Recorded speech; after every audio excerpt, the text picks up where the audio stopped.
Amen? Amen. Alam mo, pag ikaw ay walang alam, don't counsel.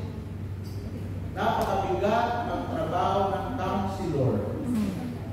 At kami, sa pre-over and counseling, live on the air. Hindi ka pwedeng mag-counsel na puro-puro mo lang at iyong opinion. Based to the Word of God, verse to batas. Kaya tayo dating batas ng katanungan. Kaya namatay na si Judge ano yun? Ang batas ay katanungan. Okay? So, pwede kayong humingi ng tulong. Huwag kang magmamarunong. Kung hindi mo alam ang negosyo, humingi ka ng wisdom doon sa mga marunong na at matalino. Sabi ko nga, may nahumingi sa akin ng tulong. May gusto ko. Anong may gusto ko mo? Grocery. Sabi ko, lumayo ka sa pamilya mo. Doon sa lugar na wala na nakilala sa iyo. Bakit?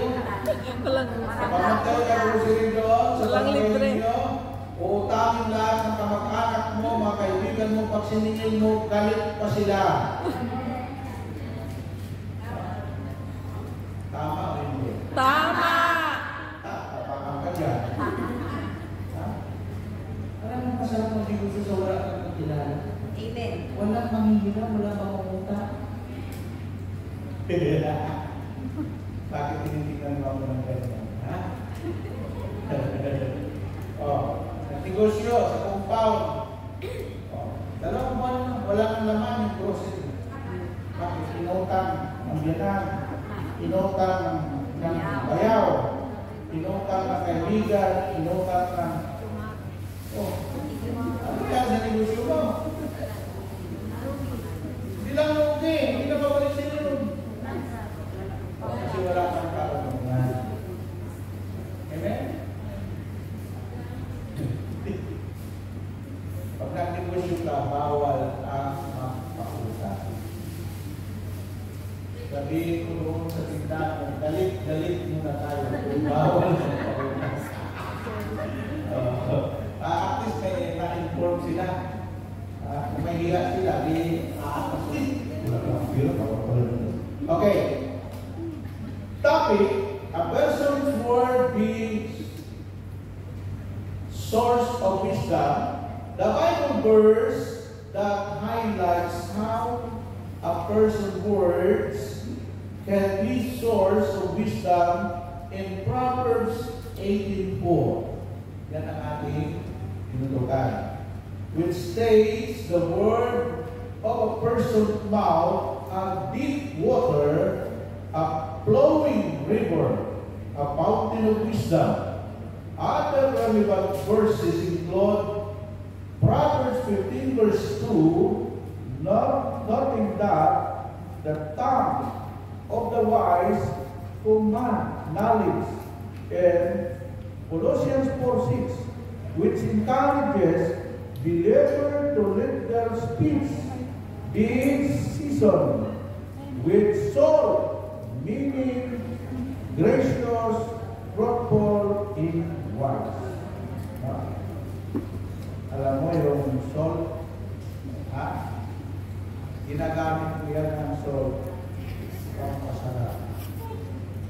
Ang tao may wisdom, masarap kausap. Hindi mainitin ang ulo. Okay, humingi ng payong sa mga tao mainitin ang ulo. Ano bibili sa iyo? Init ng ulo.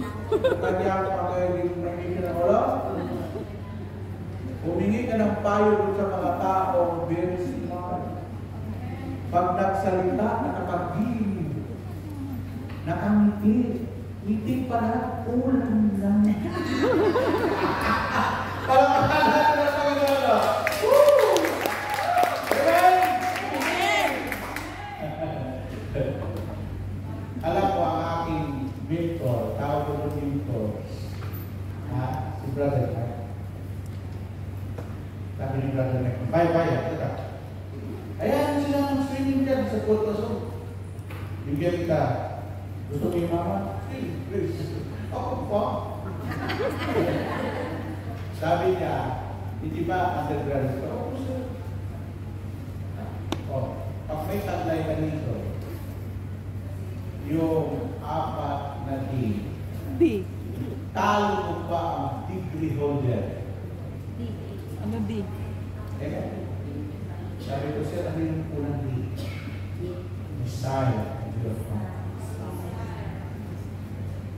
Pag wala kang Messiah, hindi ka magpupursige. Sabi ko dito, isa pa, 4 na D. O, pangalawang D, kailangan magkaroon ka ng determination. Kaya dadala ko pa rin the word of determination. Ang tao may determinasyon, hindi susuko yan. Patay kung patay, tuloy yan ang lahat. Laban. That is the woman, that is a man of determination. Hindi mo maayaw, hindi sumusuko. Ang isa, pasok. Hey, tandaan mo lagi, ha? Kailangan dibutin ka sa ginagawa mo. Devotion. Pag dibutin ka sa ginagawa mo, wala kang pakialam sa sinasabi ng ibang tao. Hindi ka na-discourage sa naman sa sarili ka. Eh, gusto ko rin.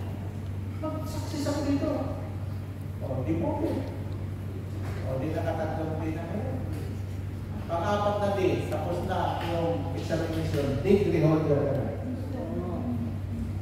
Okay? Pang-4 na libay, kahit anong success mo sa buhay, pag wala kang discipline, mawawala ka na. Amen?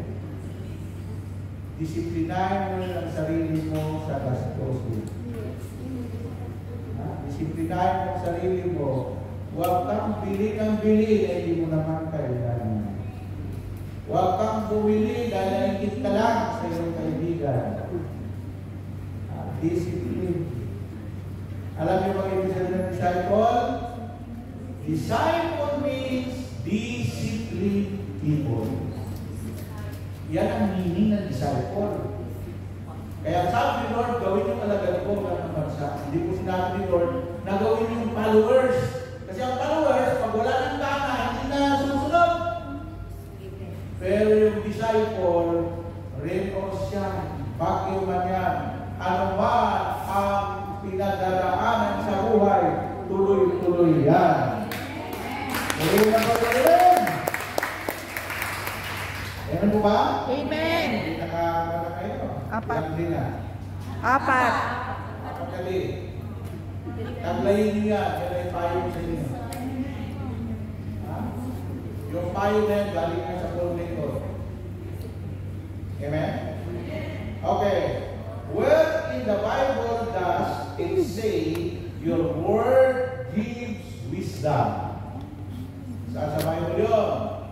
It's Psalm 119 verse 13. Learning your words, give wisdom and understanding for the foolish. The entrance of your word give life. May mga salita ng bibigay liwanag sa kaisipan ng pamamaginig kaisipan ng tao. Amen? Ang kailangan ng entrance. Pag hindi ka pumasok doon sa entrance, hindi ka nakamasok. Amen? Ang problema, ang tao shortcut. Hindi na pumasok sa entrance, gusto lagi sa exit. Amen? Subukan mo, manood ka ng sini, doon ka pumasok sa exit. Kaya ilig ka ng guardia. May entrance doon, ha? See? Amen? Ganon din, the entrance of your words give life. Isipin mo muna bago mo sabihin. Amen po ba? At dapat, yung tao may wisdom, iniisip niya, naintindihan niya niya magdudulot ng tagumpay sa taong pinayuhan niya. Amen? Yung mga pinayuhan ko, ngayon, pag magbisita ako sa kanilang, sabi ng isang sinabihan ko, gusto mo yumaman? Sino gusto mo yumaman? Pasukin mo ang kababuyan at kahayupan. Wala kang lugi. Bakit? Yung pinayuhan pa, alam mo, siya ngayon ang supplier ng manok sa norte, sa Japan. Tinuruan ko po mag-alaga ng hayop ng manok. Kababuyan at kahayupan. Sabi ng Inchik, kaya ako yaman, hayop ako. Gusto mo yaman, hayop ka.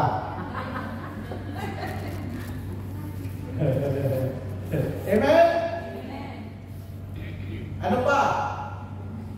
Sabi ko, kapag negosyo ka, unahin mong negosyo ng necessity at saka yung po pag-necessity, kailangan ito, kailangan ng tao. Pagkain. Necessity and ano ba siya? Needs. Needs na.